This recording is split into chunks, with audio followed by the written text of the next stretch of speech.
Beleza, tudo bom? Vamos dar continuidade então ao estudo que a gente vinha fazendo. A gente tinha visto a lei da gravitação universal, a gente viu depois disso o conceito de trabalho para física e o conceito de energia.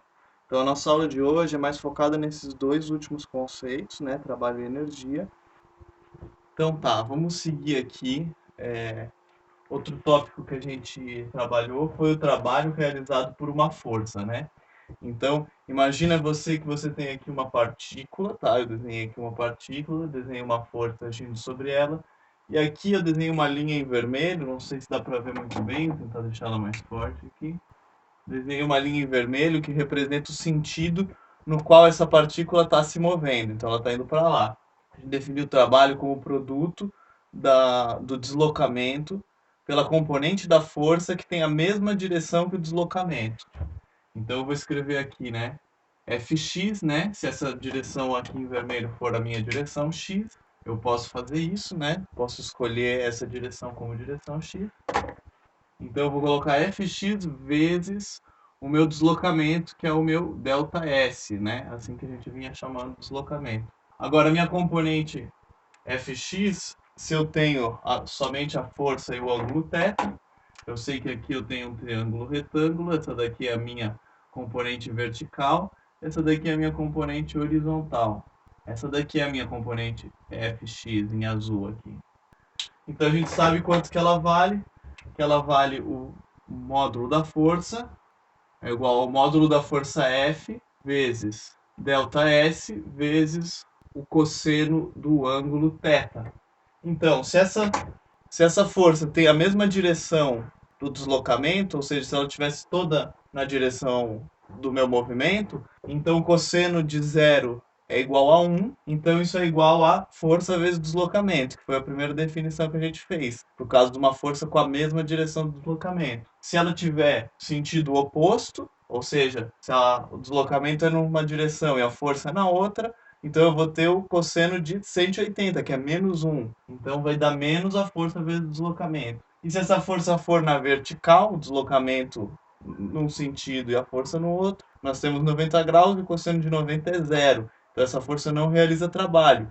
É o caso da força centrípeta, que é sempre perpendicular à trajetória, que estava lá no exercício que a gente fez. Então o trabalho é dado por essa fórmula. Tal, né? Essa letra grega aqui a gente chama tal. Vou escrever ela mais bonitinho aqui.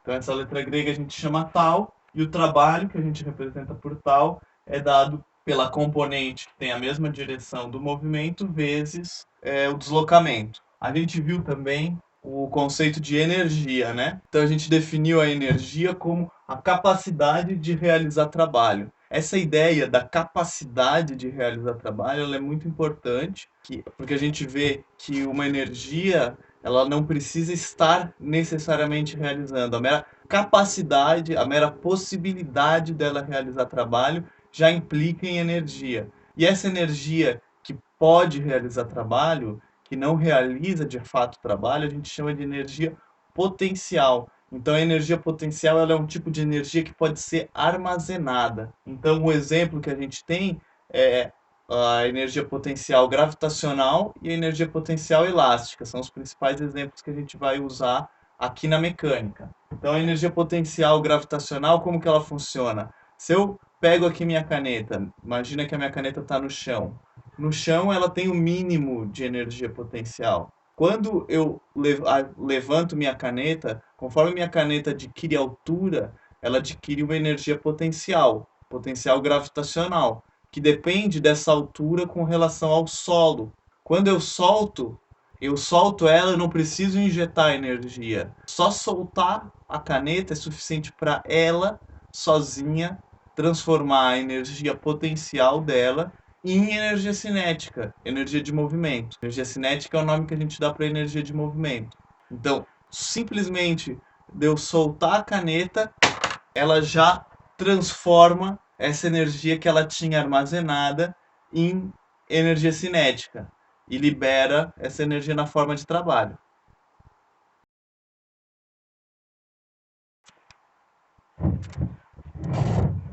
Então vamos lá. A gente também discutiu um pouco os tipos de energia que existem, né? A gente falou de energia potencial gravitacional, que é um tipo de energia potencial, ela pode ser armazenada. A gente falou da energia potencial elástica. O que seria essa ideia de energia potencial elástica?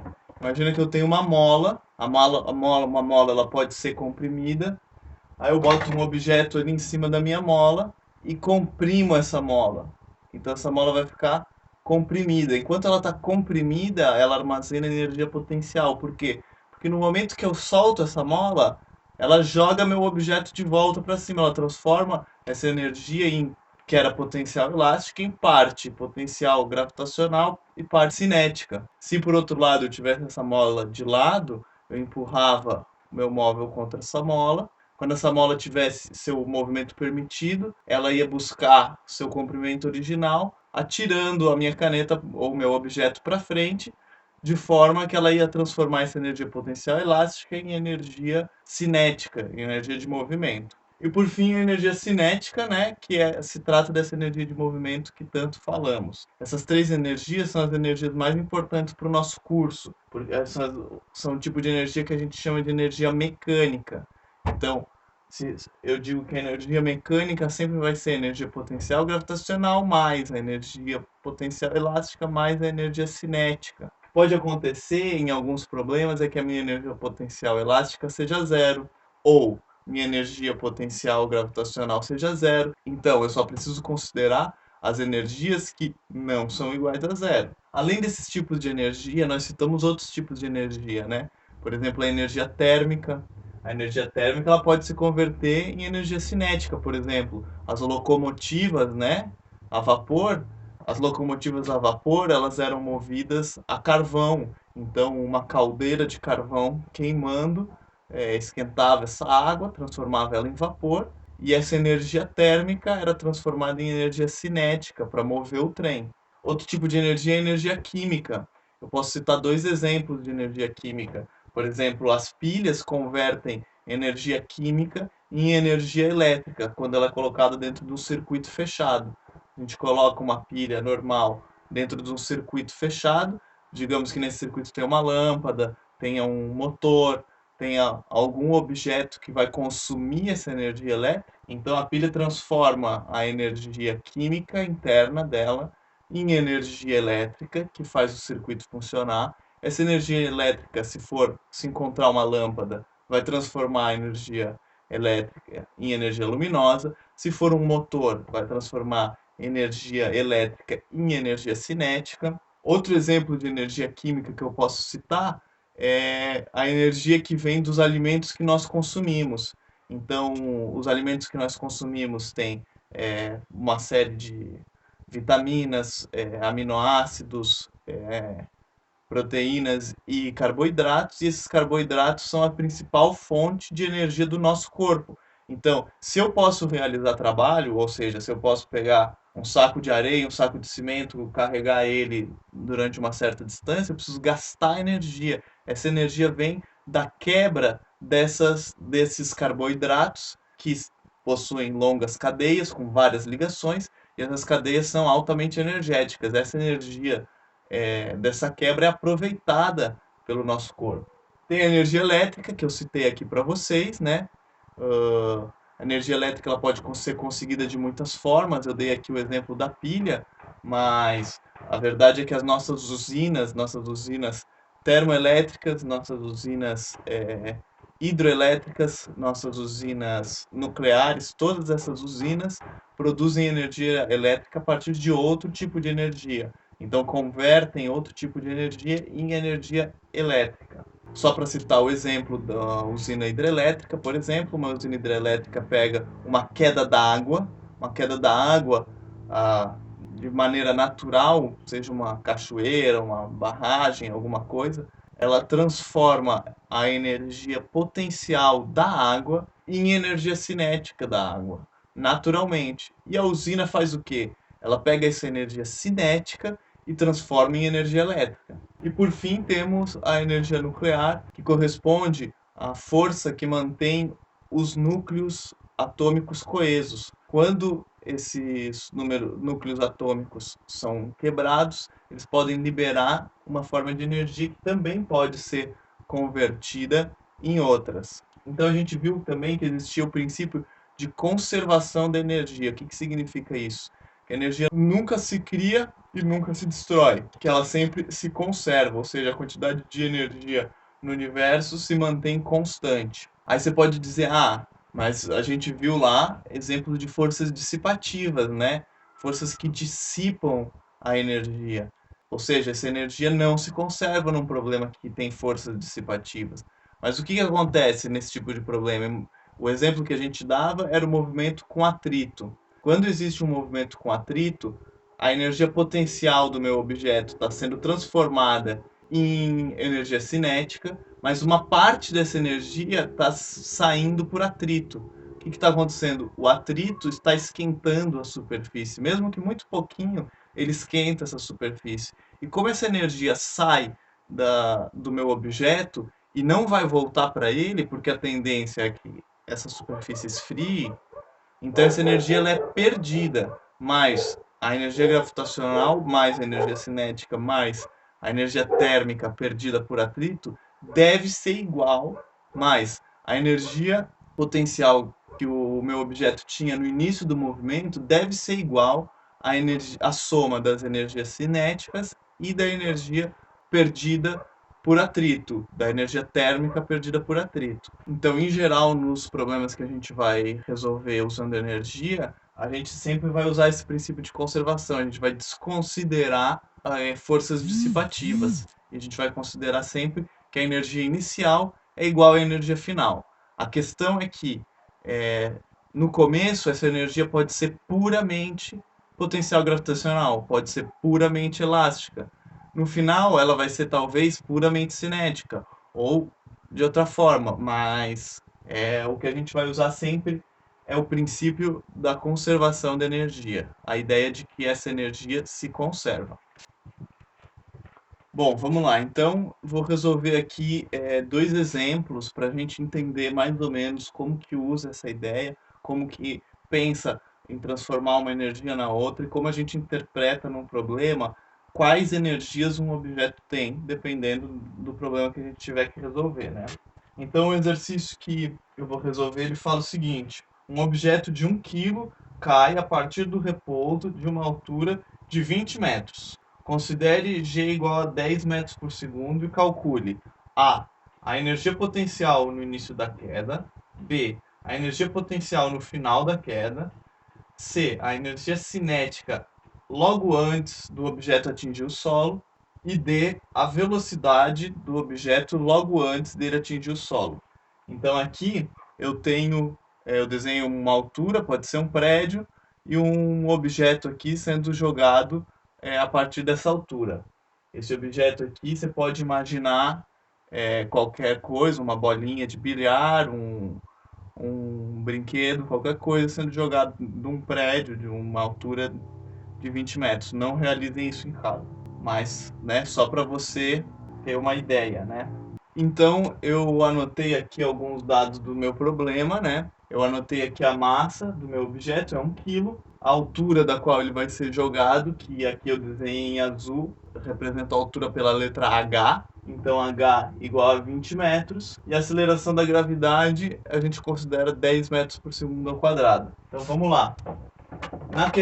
Na parte A, como esse meu objeto caiu do repouso, ele foi solto, ele está aqui em repouso e ele foi solto. A energia dele inicial, no momento logo antes de soltar, é puramente potencial gravitacional, depende só da altura. Por quê? Porque o objeto está parado, não tem nenhuma mola atuando sobre ele, e apenas o campo gravitacional e a altura a qual ele se encontra.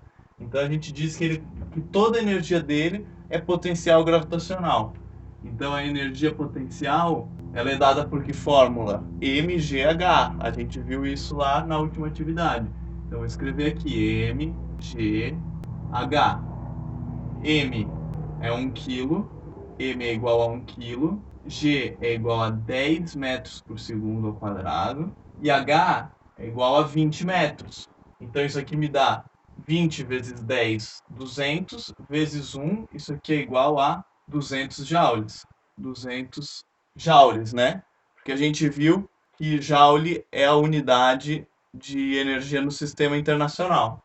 Na parte B, ele pergunta qual que é a energia potencial, qual que é a energia potencial gravitacional logo antes do objeto atingir o solo, quando ele está aqui embaixo. Quando ele está lá embaixo, toda a energia dele foi transformada em energia cinética. Então a energia potencial gravitacional dele é igual a zero, tá certo? A parte C pergunta qual que é a energia cinética nesse momento em que ele está aqui embaixo. Vou desenhar ele aqui embaixo. Nesse momento aqui, qual que é a energia cinética nesse momento? Bom, se antes ele tinha 200 joule de energia potencial, depois dele cair, toda a energia potencial foi transformada em energia cinética, então essa minha energia cinética ela tem que valer o mesmo que valia a minha energia potencial lá em cima, 200 joule. E finalmente a questão D, que pede para eu calcular a velocidade nesse ponto. A velocidade nesse ponto, e aí a gente vai precisar da fórmula da energia cinética.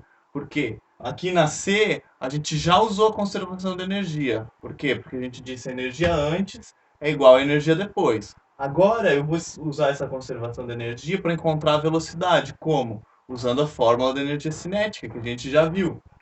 Então eu vou escrever aqui: energia potencial gravitacional é igual a energia cinética. A energia potencial gravitacional ela é dada pelo quê? Ela é dada por m vezes g vezes h. E a energia cinética é 1 meio de mv ao quadrado, tá certo? Agora, mgh eu já calculei antes, eu sei que são 200 joule. Eu vou escrever aqui. Agora, se eu quero encontrar o V, eu tenho que isolar o V, né? Tem que isolar a velocidade. O que eu vou fazer para isolar a velocidade? Eu vou jogar o m para cá dividindo e vou jogar o 2 lá para cima multiplicando. Então a gente vai ficar com 400 dividido por m, que vale 1, é 1 kg. 400 dividido por 1, que é igual a 400, é igual a quê? A V quadrado. Então V, isso implica que V é igual a raiz de 400, que é igual a 20 metros por segundo. Então a velocidade final que o meu objeto tem logo antes de atingir o solo é 20 metros por segundo. A gente fez isso usando o quê? O princípio de conservação de energia, tá certo? Então assim, como que a gente resolve isso? A gente diz que a energia inicial é igual à energia final. Quanto que é a energia inicial? A energia inicial é a energia potencial gravitacional mais a energia potencial elástica mais a energia cinética. No meu problema, no momento inicial, nesse instante, no início do meu movimento, a energia cinética e a energia potencial elástica eram iguais a zero. Então eu podia dizer que a minha energia inicial é igual à energia potencial gravitacional apenas. E no final, a energia potencial gravitacional e a energia potencial elástica são iguais a zero. Então a energia final é igual à energia cinética apenas. Usando isso, eu escrevo a energia potencial inicial é igual à energia cinética final e posso realizar esse cálculo. A ideia por trás é apenas a conservação de energia, tá certo?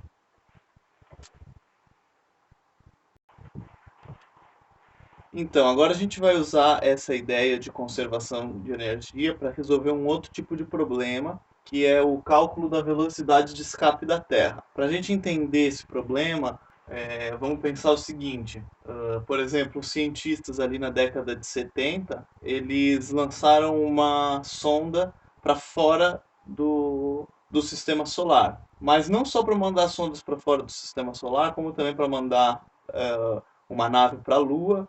A gente quer tirar o nosso veículo espacial, a nossa nave, da órbita da Terra. Para fazer isso, a gente precisa injetar uma energia muito grande, uma energia cinética, e essa energia cinética vai implicar numa velocidade muito alta que a gente vai calcular agora.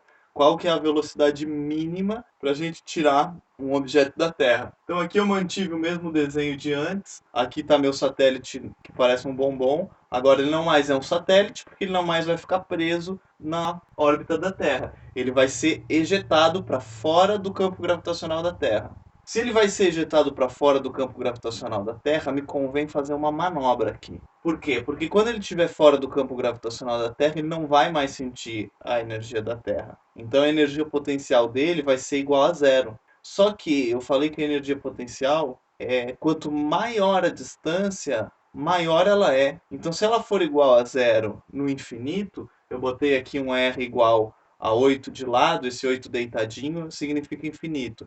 Então R igual a infinito. Essa energia tem que ser a maior possível.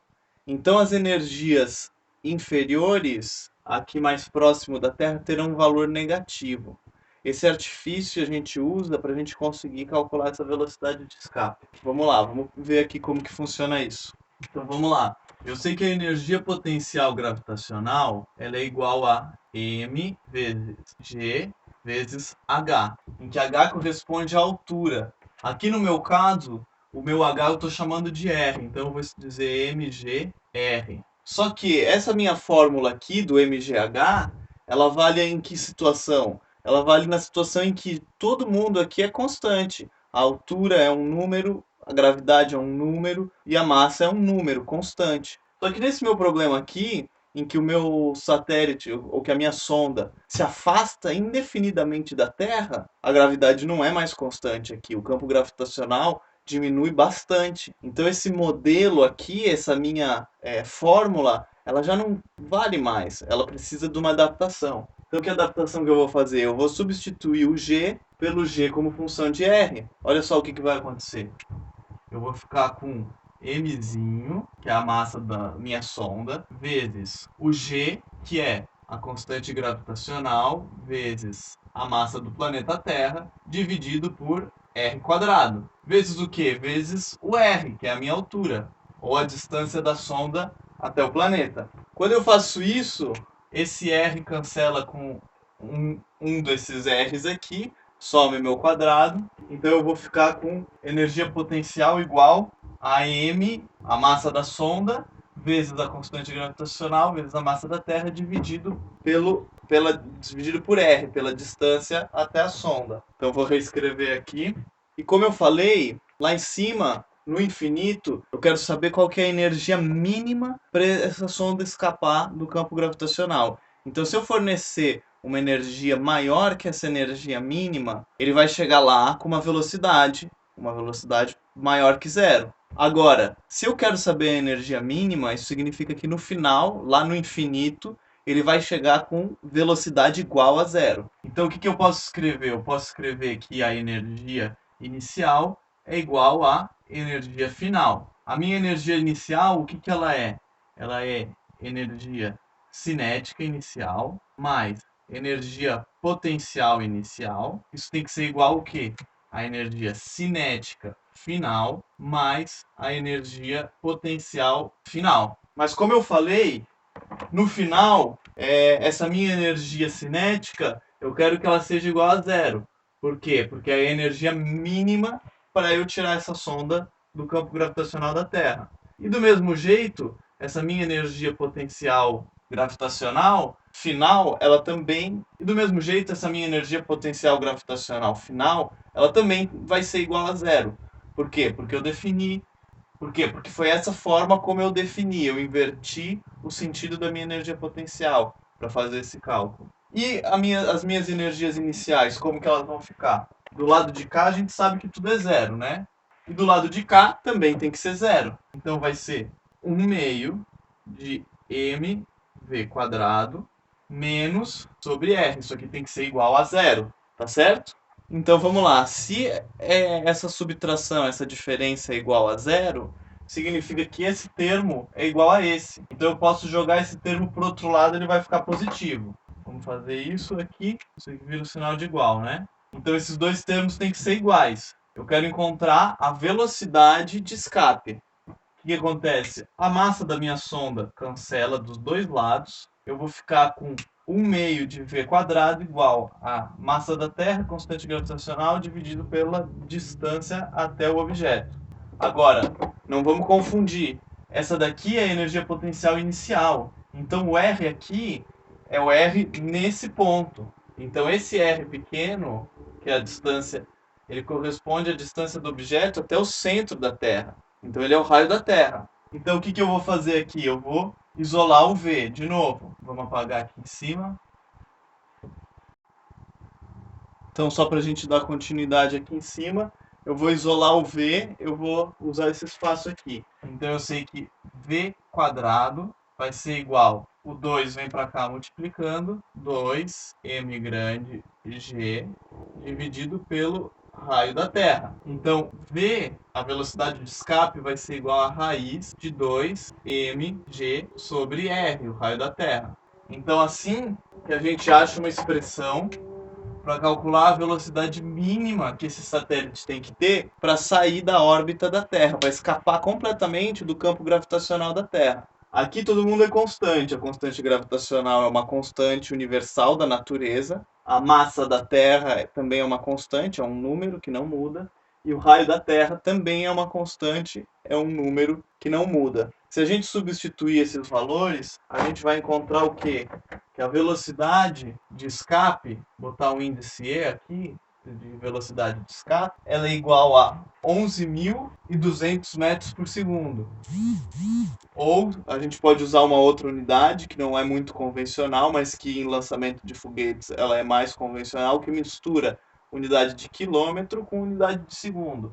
Não mais, isso aqui é sistema internacional, né? Não mais no sistema internacional agora. Eu posso dizer que isso aqui é aproximadamente 11,2 quilômetros por segundo. Por que aproximadamente? Porque a gente faz aproximações, né? Em física o tempo todo a gente está fazendo aproximações. Uma coisa que a gente não considerou aqui, por exemplo, é a resistência do ar. A resistência do ar ela é uma força de atrito, então ela é uma força dissipativa. Então significa que parte da minha energia cinética vai ser perdida. Então, na verdade, a velocidade de escape acaba sendo um pouquinho maior que isso. Mas, com o que a gente estudou até aqui e com o princípio de conservação da energia, essa que é a parte mais importante, a gente consegue usar esse modelo para fazer cálculos e chegar num resultado muito bom, muito próximo da velocidade real de escape. Claro, né, os engenheiros, para fazer esse tipo de lançamento, usam cálculos mais sofisticados, usam medidas mais precisas, mas todos esses resultados ocorrem dentro de uma certa precisão. Por isso que a gente teve ao longo da história vários acidentes espaciais. Inclusive o programa espacial brasileiro teve vários acidentes antes de conseguir lançar o primeiro satélite brasileiro, né? Então é isso. Espero que vocês tenham compreendido, espero que vocês tenham gostado dessa aula, compreendido as ideias por trás da conservação de energia. E na próxima semana vocês vão estar realizando um trabalhinho, um pequeno questionário, eu não sei ao certo 5 ou 6 questões, eu ainda vou formular isso, e vocês vão ter uma semana para responder, valendo notas sobre esses temas que a gente viu. Então, modelo copernicano ptolomaico, né, os sistemas do mundo, heliocêntrico e geocêntrico, o desenvolvimento da lei da gravitação universal e aplicação, né? Vocês vão ter que fazer alguma conta envolvendo a lei da gravitação universal, o conceito de trabalho, trabalho realizado pela força gravitacional, outros tipos de trabalho, e finalmente a conservação da energia, que é esse tipo de cálculo que eu fiz esses exemplos e que vocês fizeram na última atividade também. Esse exemplo aqui ele é um pouquinho mais complicado, mas quem ainda está com o livro do ano passado, ele está na página 201. Lá tem um textinho explicando, mas eu acho que aqui está um pouquinho melhor explicado. Então é isso, muito obrigado, tenha uma ótima semana e bons estudos.